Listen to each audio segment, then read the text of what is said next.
I will run, I will climb, I will soar. I'm undefeated, oh. Jumping out of my skin, pull the cord. Yeah, I believe it. Oh, the past is everything we were. Don't make us who we are. Hello you guys, look who is here. Hello, hello. It's me again, you guys, your Empress, and I'm here with my friend McNeil, and we are just gonna be having a conversation. Let's see how this turns out. I'll decide if I can upload this, but let's see what happens. So yeah, welcome to my house. Welcome. Okay, so Thank you. we can have a conversation After 2 hours, we decide. Yeah, because I don't know, like, honestly. So how are we? You asked him out if I'm comfortable in myself or Yeah, like the decision. Yes. like okay, so you guys, the thing is, McNeil is my friend, and she's my colleague, my work. Oh my God, sorry. He is my workmate. It's fun. Don't you guys actually start to think that I'm having a thing with him? Obviously, no. He's just my friend. I have a boyfriend, but he is a friend of mine. So you guys are going to find out about him in short while.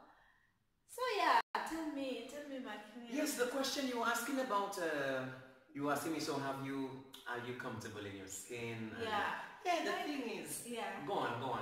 I just wanted to know, like, I do know that you are a man of faith, and that you love God. That is something, because I remember when I flew with you, you had a lot of, like, your positivity is out of this world, you know, and the way you were talking regarding God's stuff, and I remember you were even quoting the word, because we were having a bad day that day, and you were just like very positive and encouraging and everything like that. And then I was just like very drawn to you. I wanted to listen a little bit more about your story. So I do know that that you are from St. Lucia. That's in the Caribbean, islands. Yes. Yeah. So I wanted to talk to you about it, because I don't really understand, because for me, I know that, okay, you're comfortable with us talking about your sexuality, right? Well, I mean, you could talk to me about me as a person. I'm very open about anything. So I don't think we have, I don't know, what's sexuality? But anyway, go on. Okay, forget it. Okay. So we can talk about so I wanted anything. it's either I'm ever going to upload it, or don't worry. I'm either going to upload it, or I'm not going to upload it. But let's just see, like, to practice whether we can actually have Where it goes, conversation. it's fine. So, you are a Christian, you love the Lord. I am very accepting, and that's why you are my friend. That's why you're in my house right now. And I made a video a couple of months ago when I was talking about, I do not like how Christians are very judgmental towards people whom they consider To be different, yes. Yeah, and I do know that a lot of people have struggles in life, and including myself, because I do know that I don't like, in that video I was talking about, I do not like when people categorize a certain sins as bigger sin and smaller sin. And there are some bigger sin and smaller sins. And I was just talking, in that video I was talking about my view regarding Christian views regarding on guys who like guys. Yeah, on Yes. like the sexuality, same-sex marriage, same-sex whatever. And I know it's a very touchy subject, because not many It's people touchy are because very people are open. not open to it, and people are afraid. I don't want to interrupt you, but I'll add something there. I like when you mentioned you don't like where Christians like categorize sin as bigger and all of that. Yeah. You know what's funny to me about Christianity? Right. Christianity stems from the fundamentals of Christ. Right. And the 4 Gospels which we have available to us in the Bible talks about Christ. Right. And it demonstrates Christ's mentality, his words and his works. Right. A lot of Christians, let's look at Christ. Let's talk about the woman with the issue of blood and the one who was the prostitute. Yeah. When those people came to Christ, what did Christ do? Christ healed them and he welcomed them. Yeah. And what Christ, that's why I'm not understanding. I'm not here in the favor of supporting homosexuality. No. Oh, and raise your flag and this thing. I'm not into that. Yeah, the gay parade. And that's not my thing. No. But for me as an individual, I think everybody has a right to be in tune with themselves and express what they have. Yeah. As long as it's not committing harm to themselves and most importantly to other people. But here's the thing I was getting at about Christ. Christ always challenged the people who always the first to point fingers. And I'll never forget when he said, any one of you here has not sinned yet? Throw a stone. He said that, and still 2,000 plus years later, Christians are still doing the same thing to other people when Christ was actually opposing that. Now, not now going forward about the Christian thing. I've had people approach me and tell me, I must say, I don't go out there waving a flag, you know. That's not what my intention is. Crazy, you know, like it's not you don't have to express yourself by being like something. There, you don't have to over exaggerate things. It's like me saying, "Oh, I'm black. Look, I'm black." Or I'm heterosexual. Do you know I'm heterosexual? Do you know I sleep with girls? Oh, you don't have to do that. So for me, the same thing applies for if you're a guy who loves guys. I hate categorization. I hate subjecting things. I hate stereotypes and mainstream thinking. I like to think beyond. But my thing here is not to argue for homosexuals or to say, oh, I promote homosexuality. My thing here is, as an individual, somebody should have a right to be who they are. Nobody's sin is bigger than another person's sin. And God never gave any one of us the right to judge others. Going back to Christ, judge not so that you will not be judged. I in my space don't go about judging people. But I want to make a very crucial point here. The crucial point I want to make is this. When some people have approached me and they say, but I think in a nice way, they said, I think when people are gay, they're sick. And I said, some people say that? Yeah, they say it's a sickness. They say psychological. It's psychological. For goodness sake. What do you think about that? I don't think so. I'm sane. I'm 1,000% complete, you know, and growing still. But then people say it's a sickness and it needs to be healed. And I said, well, when Christ went to heal the sick, here was the question he would ask. Do you believe? And then when they said yes, he would say, go ahead. He would say things like, go ahead and sin no more, or be made whole. So if someone thinks that a person being a homosexual is sick, as a Christian, your job is to say, do you believe? Go ahead, be made whole. Go ahead and sin no more. But your job is not to be like, oh, you're gay. You know what? It's wrong. That's not what Christ did. So that for me is against what Christ was proposing. Yeah, because I believe it. For me personally, I believe that it's okay. I come from Kenya, and it's a place where it's not really the concept of it all is not really welcome. It's new, yeah. People are like this, but behind closed doors. It's not openly accepted. So even me, when I was like 25 years old, when I left Kenya, that is the time that I actually learned that there was something like that. So I was very close regarding it. But now, because I work with a lot of people who are like different sexuality, I've come, and also in my job, it's not allowed to discriminate against the people who different sexuality than you. So I've learned to kind of, what I usually say is, me personally with my Christian belief, I don't want to impose it on somebody else, because I know that in this life, everybody have their own conviction, and including yourself, because you love the Lord and you know, but at the end of the day, everybody have their journey. Their own journey. Their own journey, and God is dealing with us differently in private, you know. I agree. So I might have a part of me that I don't like. Or there is something that I am struggling with, because even me, I have, everybody in life have something that they all are have struggling something we're dealing with. Like what Paul said, a thorn in the flesh. All of us have something. And I think, I'm not cutting you short, this is what keeps us balanced. Because imagine I was completely perfect, I have no issues, and maybe if I didn't have that in my life, I would probably be looking down on people. But because I know what it is to have had people look down on me, I mean, now I have respect because I've grown to accept myself as a person. I love myself, and what I see, I think when you're a man, whatever a man thinks he becomes, whatever you're emitting from yourself, the world comes back to you with it. So Because I'm at peace with myself. It's not a topic of discussion where people bother me or anything. Right. I don't go around saying, hey, you know, I don't do that. But the thing is, I realize people respect me. But when I get into discussions and stuff, people ask a lot of questions. And I said, go ahead, ask me. I will answer your questions. My role as a person is not to raise a flag or to be... I made up my mind years ago. I will not be defined by my nationality, sexuality, religion, and all of that. Now, I want to insert something here when it comes to God.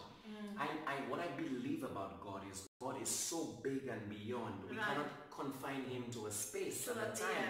So I have an open view on God. And that's why at one point I had to decide to leave the church. Because I got to a point where I realized, okay, the church is judging. The church is not making people grow. It's not like the church is supposed to be a spiritual hospital, a place where people are psychologically affected positively. The church is supposed to be a place where you could say, you know what, I have an issue. I'm cheating on my husband or my wife. We're supposed to come with your issues. Come openly and talk about it and build each other. And I see in the church today, I'm not saying every church has that problem, but majority of Christian churches, and most religions for that matter, are all about condemning the sinner. That's not our job. All right, I know. And then at the same time, I would usually, I know that people, I feel like the church condemns people, especially the people who are sinners. Like, for example, when you are coming to church, people expect you to be of a certain dress code. And if you dress differently than what you are expected to dress, everyone is looking at you like, oh, when my God doesn't care. She's such a sinner or whatever. But then I wanna know, because at the end of the day, your convictions really matters.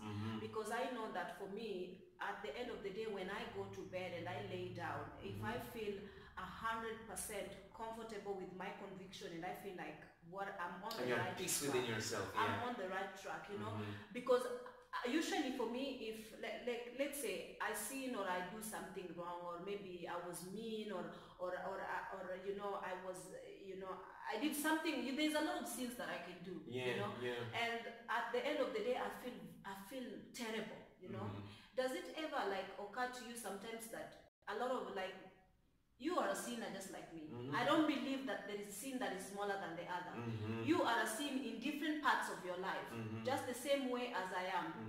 And again, I want to say that the person who is in church and is worshiping God, and at the same time, they are having a boyfriend and they are actually like having sexual relationships before they're married.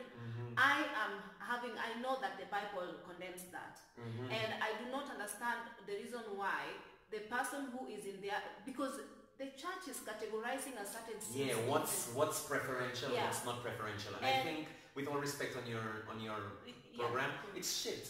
It's shit. And that's why I love the way Christ was very radical. Christ was like, let he was no sin cast the first one. And he used to challenge the Pharisees. And I find religious people are like Pharisees these days. They're very into condemnation. In Christ, there is no condemnation. Now, everything I'm telling you is not only coming from what I read in the Bible. It's coming from my life experience. From my experience with God in me. Now, my concept of God is a bit different than most believers. I don't believe in a God in the sky who looks down on me. I believe in God within my being. I believe God is inside me. I am inside of God. The only way I could function and breathe is because God is within me. Because God breathed himself into me at birth. And when I'm going to die, that breath is going to be given back to him. So whatever I am made up of is God element. And as an individual, I have the ability, the capacity to choose and to think. Now, where condemnation comes into place, I used to be guilty about a lot of things in my life these days. You know what happens to me when I feel inclined to get guilty? I could feel that inner voice going, how many minutes? Yeah, it's 13 minutes. So continue, okay. Yeah, I could feel that inner voice in me. Minutes, wow, that's fast. Yeah, I could feel that inner voice of God in me, bringing me back to a place of not condemnation or guilt. Because God didn't give us the spirit of fear, but one of power. And God didn't... Oh my God, the Bible has so many beautiful verses where it talks about there's no condemnation for those in Christ. So that means when you make your mistakes, I'm not saying you have to willfully go on and make mistakes and say, let me just do what I want and then God will forgive me. Because God is not playing cat and mouse with us. But there's no condemnation.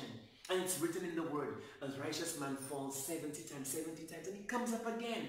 God wants us to move forward. God already knew how we would be born into the state living in this life. He wanted us to come out here grow, evolve, and thrive. Make mistakes, learn why certain things are not appropriate. Yeah. That's why that's not good for me, because that's what it causes to happen to me. Yeah. But God doesn't sit on the throne of my inner being and goes, I'm condemning you. Oh my God, look at what you're doing. I can't believe you're doing that. That's not God. I don't like that human beings reduce God to some little big human being with mood swings, and with so many so much anger within himself. So according to you, in your conviction and in your life, you feel you're on the right track. I believe I'm on the right track. Yeah, okay. And it's not even, I like the word you use, feel. I could feel I'm on the right track. I could feel there's a lot more to discover and learn, and I could feel. You know what I feel inside me, Rebecca? Get ready for it.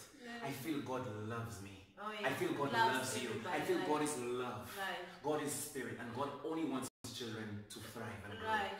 And you guys, I was like talking to, I remember, because usually I get very like conversational with my colleagues, even at work, as you can tell by my channel, I talk a lot. And recently, Me too. he takes a trophy. So anyway, you guys, I was at work and I was having a conversation with another guy, and usually people open up to me so much and they talk to me, and because I'm just like a very understanding person, I think, and I kind of get other people's perspective on how they view life.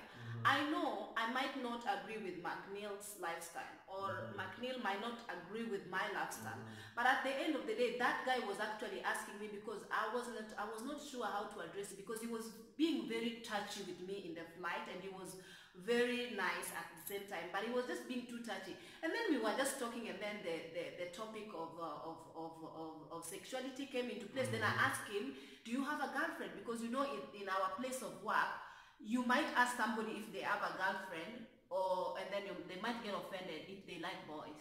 So you have to be actually really careful.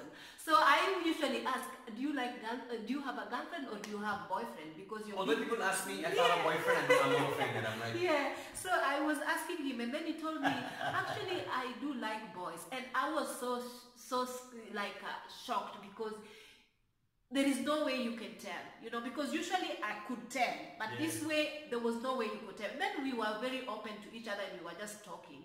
And then he was telling me, I know you do not agree with my lifestyle. This co-worker was telling me, I know you know that what I am is not acceptable, even in my culture is not acceptable, but at the same time, I do know that you just probably don't like the fact that I like men.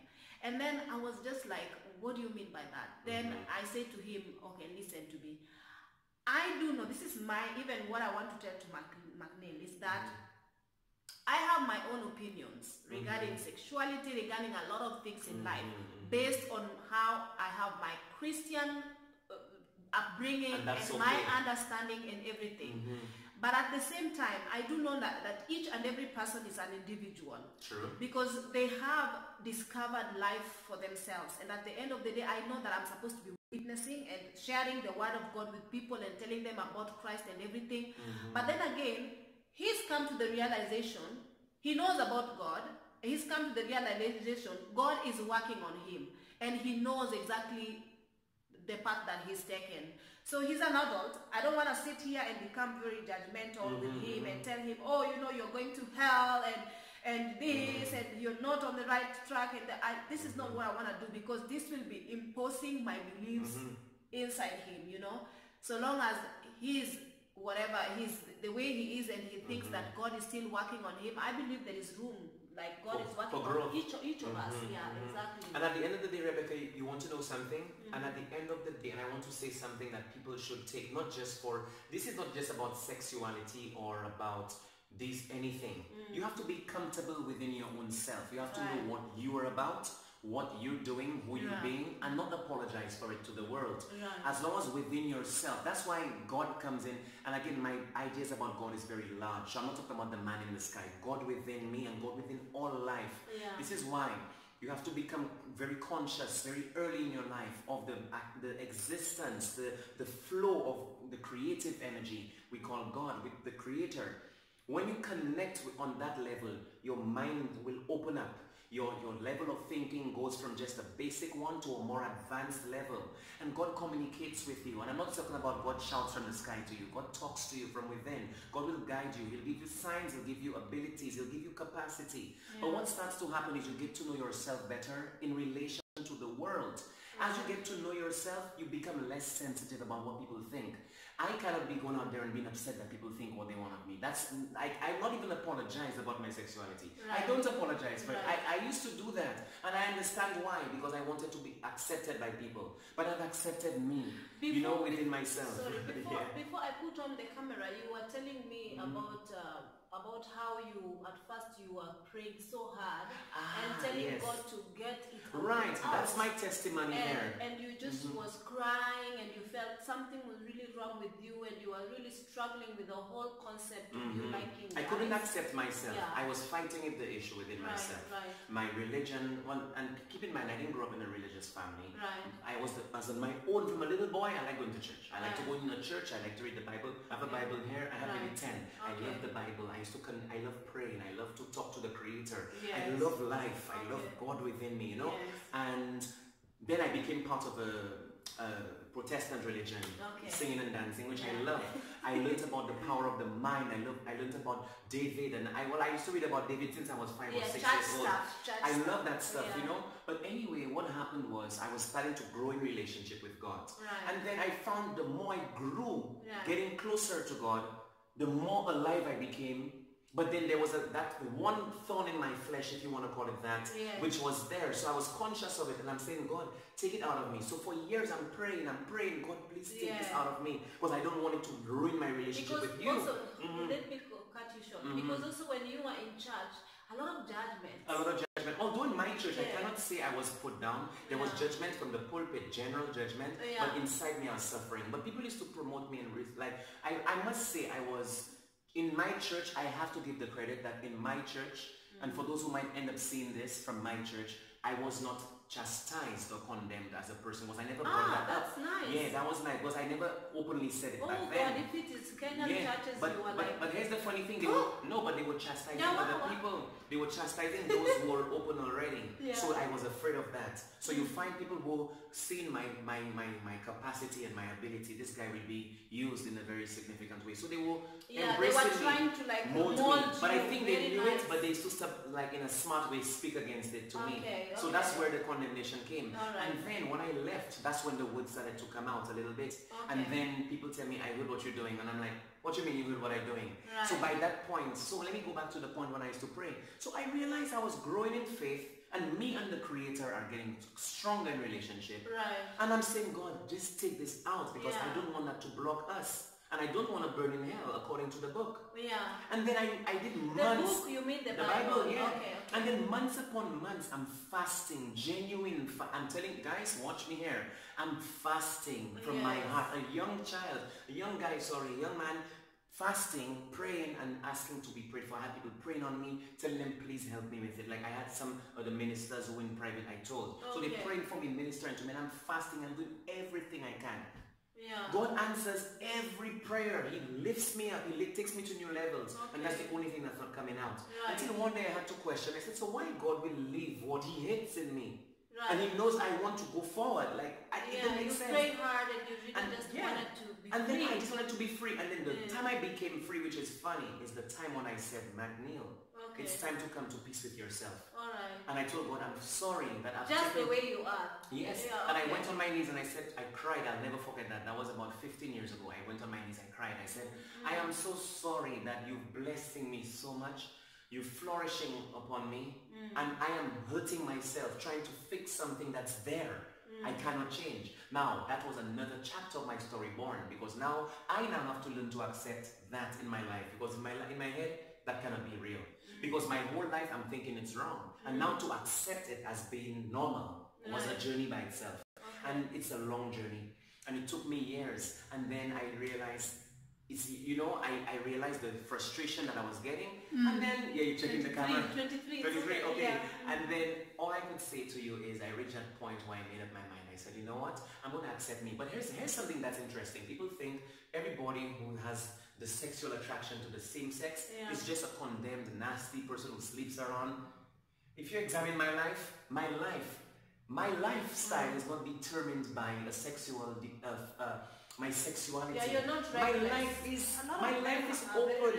That's the yeah. thing. And then people look at them and want to categorize everybody. Everyone, That's where we yeah. go wrong. We have to learn not to categorize people. All Germans are the same. All Africans are the same. All Caribbean, all black, all white, all gays, all this. We have to stop that. We have to stop judging people. And the message I want to bring out to the world is not, oh, accept gays, accept blacks, accept Germans, accept Indians. No, that's not the message. The message is to get to the place where we start to love and accept ourselves. And as we begin to do that, our senses heighten. We begin to accept other people and learn to correspond with human beings, because our heart starts to work. Not just our head, not just our brain, the heart, the soul. We begin to see the love of God in each other. Yeah, because you know what I wanted to bring up is also that there is a point where I don't wanna ask what you want. Right? No, I don't want to ask you.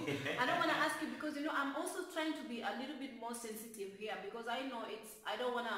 This is the first time we are having this conversation. That's okay. And we are having it with the camera on, and I don't want you to I'm being very cautious. But what I wanted to say is, in being in church, like somebody asked me this question again. I got a lot of people asking me the same question. You are a Christian woman who loves God and everything. And what if one day you have a child who tells you, Mama, I do love men? What will you do? So I first of all thought about it, because I was just like, okay, what will I do if my child one day came to me and tell me that, Mama, I actually like guys? And I was just like, because there is a point in life where somebody in your family might come to you and open up to you and say to you, actually, I'm not getting married and I don't like men like that, and I like only guys. So how you deal with it? Because I do know that there are people, especially in the African culture, if a child comes to them and tells them that I have these tendencies of liking same sex, they get tortured, they get beaten, they get all this. Just know that as much as you raise that child until they are 18 and you raise them in the ways that you thought was right for them, and then after 18 they departed from it. This child is not your responsibility anymore. They choose their path already. They are grown up already. And I say to her that, you know what? I will raise my child in the way that I want them to. I hope that they should go. And I should just admonish them and bring them in the way that I think the Lord wants them to go, the church way, After 18, if they choose to move forward and live their own life by deciding that now they want to date and experience life and whatever, that is not for me. I will not love this child less, because people who are asking me, would you love this child? I would not love this child less. This is my child. I would not condemn this child. I would love this child love the child through the journey of them discovering themselves, and even hopefully because I will be praying, I will be in the prayer closet for my child. Regardless whether they were straight or gay, still I will be praying for my child. Then the Lord's will be done into my child's life eventually. So this is what I wanted to say, because there is in this. How did your parents? That's what I was thinking while you were saying that. I came out to my parents years ago. It happened by just accident. But we could. You know what? I know you're conscious. Be conscious at the time. If you want to go on to that dialogue another time again, we can again. But I'll just share quickly on my parents. My mother, bless her soul, my mother passed away last year. That woman looked me in the eye and told me, I'm proud of you. My father, bless him, I'm from a society like yours. I mean, it's a little different because we have the American influence and everything. But my father actually was the person that helped my mother to get over it even faster. And I was proud of my dad, But what I did in my time is when I made, you will love this, when I made peace with myself, I was able to fly back home, and I said, I want to talk to you about something. I'm going to throw the ball into your court. I was very straightforward about it. I said, I came out to you years ago, you didn't like it. things didn't work out the way I tried to please you. I tried to go against myself to change, and it hasn't worked. Okay, I was with a girl, I was with different girls, and I realized I'm lying, I'm cheating those women as well. They're trying to force myself. Yeah, you dated girls. Yeah, I was doing that. Girls. And God knows, and I'm lying to myself, and I'm lying to the girls. That's what a lot of people out there do. Is that what society wants from the person? Oh my God. So anyway, and I said to my mom and dad, I've accepted myself, now the choice is yours. Anyway, I'm going to catch a flight in an hour, so you make up your mind, but I've already made my decision. Yeah. My parents said, no, let's talk. And my parents broke down and they said, we know we raised you well. You have a good head on your shoulders. We're proud of you. Our only concern was that you would end up going, we were afraid when we heard that gay thing, we thought you'd go sleep around, but we see that you're not like that. So they were just being typical parents, want to protect me. Yes. And my parents and I, we developed a beautiful relationship over the years. My father, last year my father's looking at me, he's like, man, I like how your clothes fit you. My dad is saying that. That's the man. My father loved me for who I am. My mother loved me too. And my mother was, and she was always trying to get to know more, as a matter of fact. Yes. And then now, what I want to say is, I think it's because I accepted me. As McNeil Griffith on a whole, as a person, the world. That's why I tell you, I go out there, nobody bothers me. But I don't want to bring out the message out there. One more time I'm saying, oh, just accept same-sex people. I want people to know. You don't want, let's talk to, I don't want to go into race, but let's talk, okay, as an African. You said in your church, people, like, people, if they find out the children are hey, they will take torture. But think of it, you don't want to be tortured. This is like chasing away the devil. Yeah, chasing the devil. Yes. I'll tell you what. You don't want to be tortured as a black person. You don't want people to look down on you because of your skin color. That is natural in you. Why do you want to torment another person? Then you might say, okay, it's a sin. I have to torment it. Why don't you torment the thieves? Why don't you torment the fornicators? Why don't you torment the people who are stealing sugar? Why don't you go out there and torment the people who are causing problem in the world, like terrorists and that? And I also, listen, I also don't believe that you drive away the sin by tormenting someone. You drive away the person. Because I believe that in that way you're only going to drive these people to even harming themselves. Yes. Especially the young children who doesn't have direction. I almost went there. They don't have anybody to turn to. Suicide. Yes. Which is another sin. They harm. You're driving them to commit a double sin. So it's better for them to actually welcome them with love, because that is what Christ could have done. That's what Christ would do. Christ was eating with sinners. He was always he allowed the prostitute to oil their leg and everything. You know. So at the same time, just be welcoming, like love them. Yes. Through I don't think through their way through life, because God is working through each and everybody. And you know, speaking of Christ, I love that guy. Jesus Christ, at the end of the day, he welcomed people. He wasn't condoning what they were doing. He was embracing them in love. Yes. Now, I'm not saying accept I'm not speaking for myself, I'm speaking for the world at large. Don't accept, I accept this person is a terrorist. I accept that person steals. I accept, if according to you it's a sin to be a homosexual, I'm accepting it. You don't have to accept the sin. You embrace that person in love. Love is the answer and the cure to all things. And that person, imagine the amount of gay people that will go back to church and start contributing. And who knows, those who are, I'm not saying I'm going to change because I know who I am, but I'm just saying, what if the person maybe became that by perversion, or they maybe became that because they were not sure of themselves, and maybe by getting love they might just say, you know what, it's time. You don't know. Just like, if for me, this is what I believe Christ would hate the sin in them, in us, but will love us individually. You know, Christ loves everybody, but hates the sin within us. I just love this. You know, it's just nice. I can't believe I've come. This is a milestone for me.